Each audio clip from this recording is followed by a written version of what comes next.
Salam, bertemu kembali dengan saya, Pendeta Gary Tonasakti, dan pada kesempatan ini saya mau mengajak kita untuk sama-sama merenungkan nas Alkitab yang diambil dari Bilangan pasal 22 ayat 21 sampai yang ke-28 dengan perikop keledai Bileam dan malaikat Tuhan. Agar kita bisa masuk di dalam renungan ini dengan lebih seksama lagi, mari kita berdoa, merendahkan diri di hadapan Tuhan, memohon pimpinan Roh Kudus agar dengan pertolongan Tuhan, nas Alkitab yang kita jadikan dasar untuk renungan ini bisa kita pahami dan menjadi berkat untuk kita. Mari kita berdoa. Bapa di dalam surga, pada saat ini kami mau belajar akan firman Tuhan. Nas di dalam Alkitab ini sudah tersedia, kami mau membacanya dan merenungkannya. Kiranya apa yang akan kami baca dan apa yang akan kami renungkan ini bisa memberkati kami Tuhan, bahwa Roh Kudus-Mu bekerja, memberkati, memimpin hamba-Mu untuk bisa berkata-kata di dalam kebenaran. Dan kebenaran itu membawa sukacita untuk kami, karena dengan kebenaran firman-Mu kami bisa hidup benar dan baik sesuai dengan kehendak-Mu. Oleh karena itu Tuhan, kuasailah kami dengan kuasa Roh Kudus, agar kami bisa masuk di dalam pembacaan dan perenungan firman Tuhan ini. Di dalam dan oleh kuasa-Mu Tuhan Yesus kami berdoa. Amin. Keledai Bileam dan malaikat Tuhan. Lalu bangunlah Bileam pada waktu pagi, dipelanainyalah keledainya yang betina, dan pergi bersama-sama dengan pemuka-pemuka Moab. Tapi bangkitlah murka Allah ketika ia pergi, dan berdirilah malaikat Tuhan di jalan sebagai lawannya. Bileam mengendari keledainya yang betina, dan 2 orang bujangnya ada bersama-sama dengan dia. Ketika keledai itu melihat malaikat Tuhan berdiri di jalan dengan pedang terunus di tangannya, menyimpanglah keledai itu dari jalan dan masuk ke ladang. Maka Bileam memukul keledai itu untuk memalingkannya kembali ke jalan. Kemudian pergilah malaikat Tuhan berdiri pada jalan yang sempit di antara kebun-kebun anggur dengan tembok sebelah menyebelah. Ketika keledai itu melihat malaikat Tuhan, ditekannya lah dirinya kepada tembok, sehingga kaki Bileam terhimpit kepada tembok. Maka ia memukulnya pula. Berjalanlah pula malaikat Tuhan terus, dan berdirilah ia pada suatu tempat yang sempit, yang tidak ada jalan untuk menyimpang ke kanan atau ke kiri. Melihat malaikat Tuhan, meneriaplah keledai itu dengan Bileam masih di atasnya. Maka bangkitlah amarah Bileam, lalu dipukulnyalah keledai itu dengan tongkat. Ketika itu Tuhan membuka mulut keledai itu sehingga ia berkata kepada Bileam, "Apakah yang akan kulakukan kepadamu sampai engkau memukul aku 3 kali?" Saudaraku, cerita tentang Bileam dan keledainya yang bisa berbicara ini adalah cerita yang sangat menarik untuk kita sama-sama pelajari dan renungkan. Bahwa Bileam adalah seorang ahli jampi-jampi, atau bisa dikatakan dukun, atau mungkin bisa juga dikatakan sebagai nabiah. Tapi profesinya ini khusus kepada bidang profesional, yaitu menjadi seorang yang bertugas untuk bisa mempengaruhi orang, mengutuki orang, atau mengguna-guna orang, sehingga setiap orang yang meminta Bileam ini berbicara kepada lawannya, sehingga akhirnya lawannya itu mengalami yang namanya kesialan atau mengalami hal buruk sesuai dengan permintaan orang yang meminta Bileam untuk melakukannya. Walau Bileam ini termasuk sebagai orang yang melakukan banyak sekali tindakan-tindakan jahat, saking jahatnya dia sehingga dia menjadi seorang ahli tenung yang terkenal. Karena setiap kali tindakannya untuk melakukan tenung jampi-jampi kepada orang lain sesuai permintaan, dan permintaan itu biasanya terwujud. Jadi tidak mengejutkan kalau kemudian Raja Moab memilih Bileam untuk menjadi tukang jampi-jampi yang bertugas dan diminta untuk bisa mengutuki bangsa Israel yang menjadi musuh kerajaan Moab, agar bangsa itu mengalami kesialan, mengalami malapetaka, mengalami kondisi yang buruk, sehingga kerajaan Moab bisa menang dan bisa mengalahkan Israel. Kecakapan Bileam ini tidak perlu diragukan lagi, saudara, karena Alkitab mencatat dia termasuk orang yang bisa berkomunikasi dengan dewa-dewa, berkomunikasi dengan roh-roh, bahkan Alkitab mencatat Bileam ini mampu berbicara dengan Tuhan. Terkait kejadian ketika Moab meminta dia untuk mengutuki Israel, telah ternyata bahwa Tuhan berkomunikasi dengan Bileam. Ketika Bileam melakukan komunikasi dengan tegas, Tuhan mengatakan bahwa dia tidak akan bisa mengutuki orang Israel. Bangsa itu adalah bangsa yang diberkati Tuhan, sehingga alih-alih dia bisa melakukan kutukan kepada bangsa itu, justru Bileam mengetahui bahwa Tuhan berada di pihak Israel dan tidak ada kekuatan yang bisa mengalahkan bangsa itu karena Tuhan ada di situ. Sehingga akhirnya dia pun tahu bahwa dia diminta untuk mengutuki bangsa Israel. Ada raja yang meminta dia untuk melakukan tindakan tersebut. Tetapi ketika dia sudah berbicara dengan Tuhan, dia tahu bahwa tindakan itu adalah tindakan yang tidak mungkin berhasil, karena Tuhan sudah nyata-nyata ada di pihak Israel. Itu sebabnya ketika dia diminta untuk datang, dengan tegas Bileam menolak, bahwa dia tidak mau untuk melakukan permintaan yang dilakukan oleh Raja Moab itu. Dan ketika dia mau berangkat, itu bukan karena dia tergiur pada janji upah yang besar ketika dia melakukan tindakan untuk mengutuki orang Israel. Dia pergi justru karena diperintahkan oleh Tuhan sendiri, melakukan seperti apa yang dilakukan Tuhan ingin dikerjakan oleh Bileam, yaitu bukan untuk mengutuk Israel, tapi untuk memberkati Israel. Nah, peristiwa yang menarik adalah ketika mereka akan pergi menuju kerajaan Moab, seperti permintaan Raja Moab. Di situ kita membaca bahwa dalam perjalanannya ketika Bileam pergi, ternyata di tengah jalan Bileam tidak melihat ada malaikat Tuhan. Dan sebenarnya Tuhan ingin membinasakan Bileam. Tetapi yang menarik, justru keledainya bisa melihat malaikat Tuhan. Dan karena dia melihat malaikat Tuhan itulah yang setiap kali ingin menghunduskan pedangnya kepada Bileam. Pada saat itu keledainya mengambil jalan lain dan berusaha menghindari dari hundusan pedang malaikat itu. Dan saudaraku, peristiwa itu tidak terjadi hanya satu kali, tetapi sampai 3 kali. Sehingga Bileam merasa heran dengan tingkah laku keledainya yang biasanya penurut, yang selalu bersama dia tanpa masalah. Kali ini di perjalanan mereka menuju Moab, 3 kali dia mengalami kondisi yang tidak mengenakan.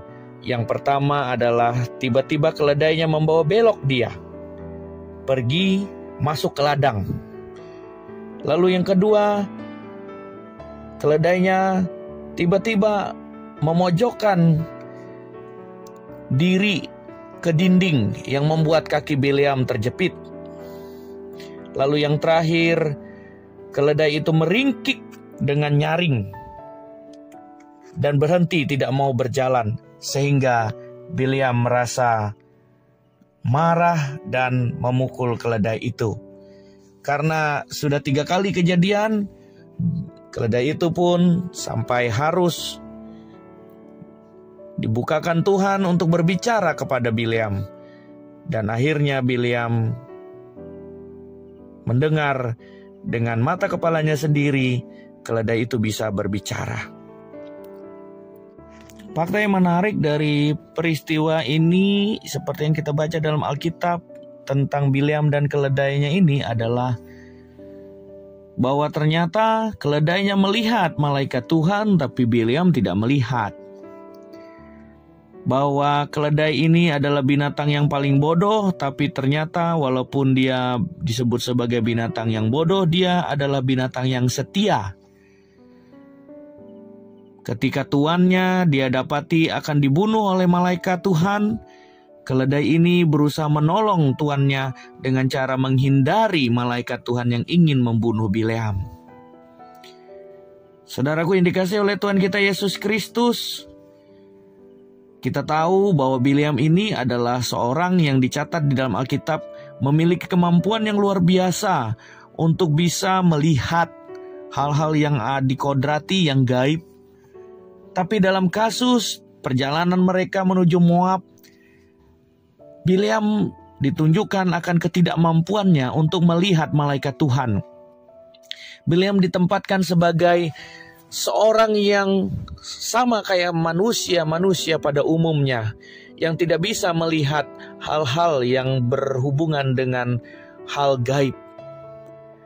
Tapi keledainya yang bodoh, yang hanya binatang tunggangan, bisa melihat malaikat Tuhan.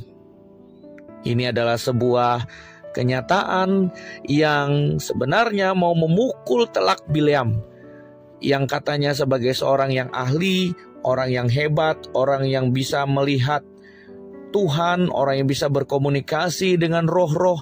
Ternyata di satu titik ketika Tuhan menutup mata Bileam, sehingga Bileam tidak bisa melihat malaikat Tuhan, di situ terlihat dengan jelas bahwa Bileam adalah manusia biasa yang tidak berdaya.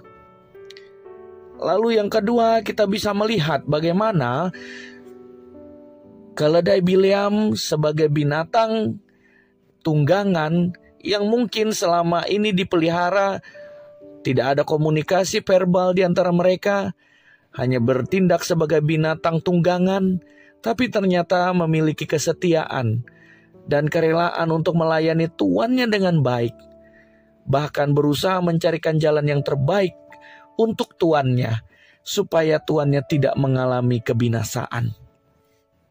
Saudara yang dikasihi oleh Tuhan kita Yesus Kristus, pelajaran berharga yang kita dapatkan dari cerita ini adalah bahwa sehebat apapun kita, semampu apapun kita, ada kalanya di mana kita mengalami titik bahwa kita bukan siapa-siapa, bahwa kita menjadi tidak berdaya, dan bahkan harus mendapatkan pertolongan dari pihak yang kita anggap mungkin sangat hina dan rendah.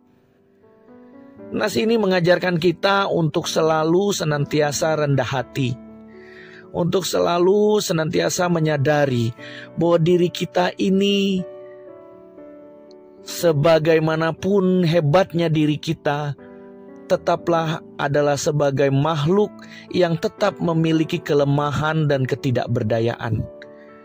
Oleh sebab itu, kita hendaknya menjadi manusia yang senantiasa menyadari dan mengerti bahwa kita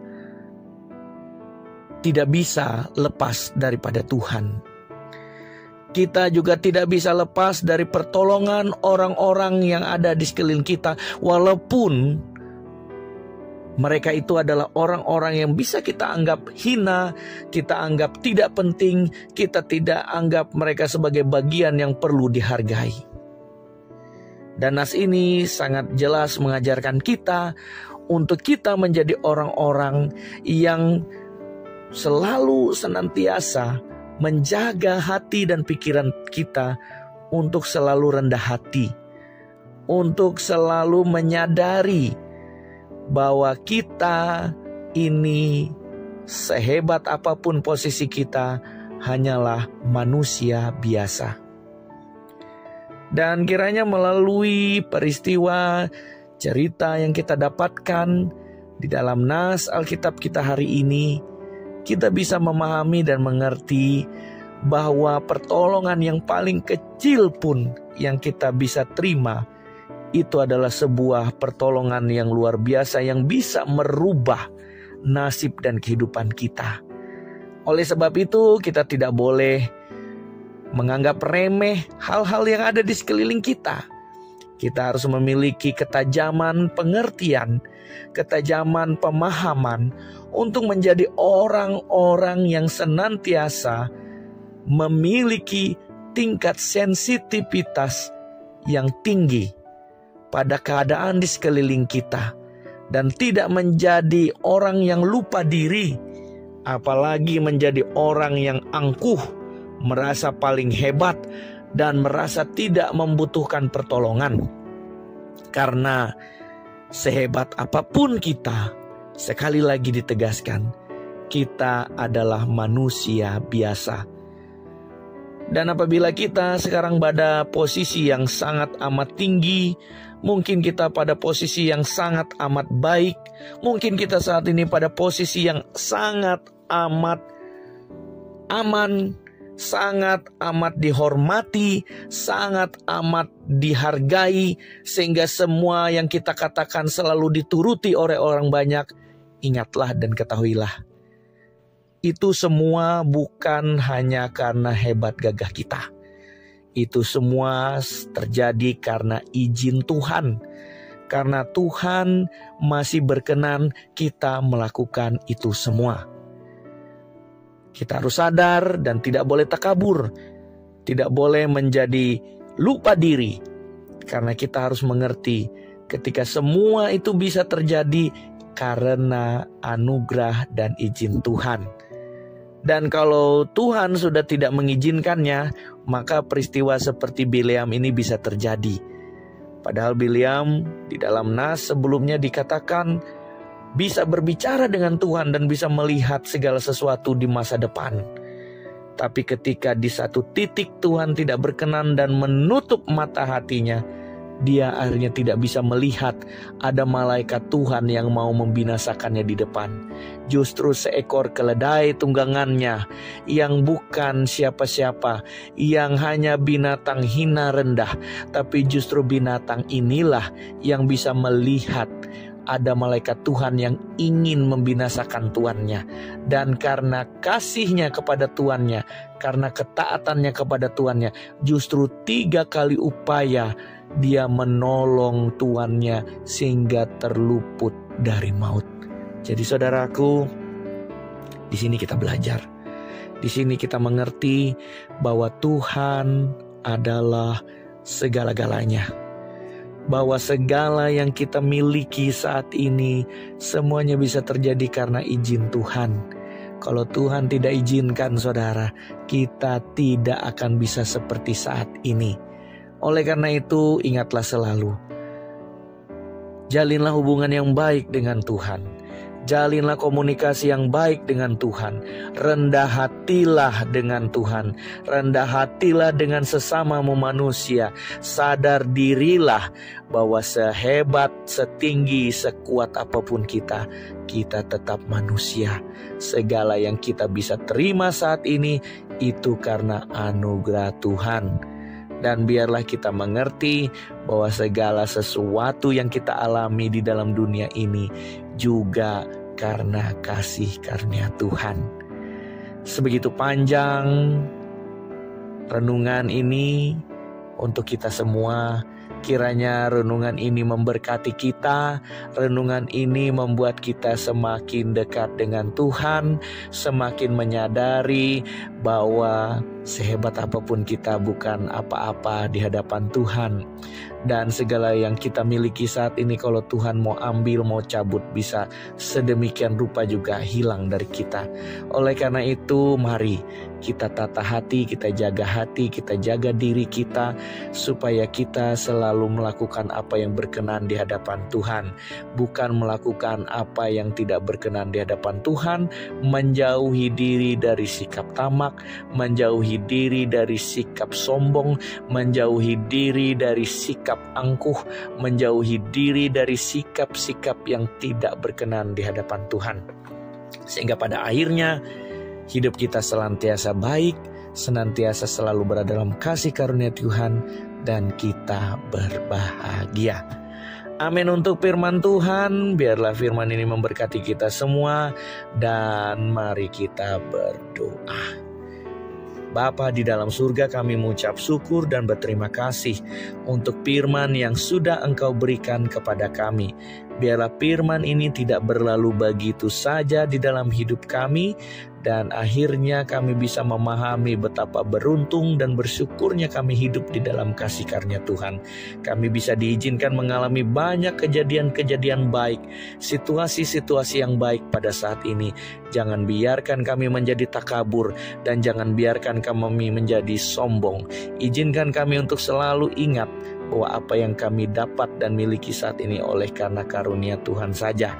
Pimpinlah kami Tuhan untuk senantiasa rendah hati, mengasihi sesama kami manusia, dan peduli kepada hal-hal yang sepele, hal-hal yang kecil, menolong sesama kami manusia, selalu memiliki jalinan yang baik dengan orang-orang di sekeliling kami, sehingga hidup kami menjadi lebih berarti dan menjadi lebih bermakna. Terima kasih Tuhan, kami bersyukur untuk saat yang indah ini. Biarlah hidup kami dipimpin selalu oleh Engkau, di dalam dan oleh kuasa-Mu Tuhan Yesus. Kami berdoa dan mengucap syukur. Amin.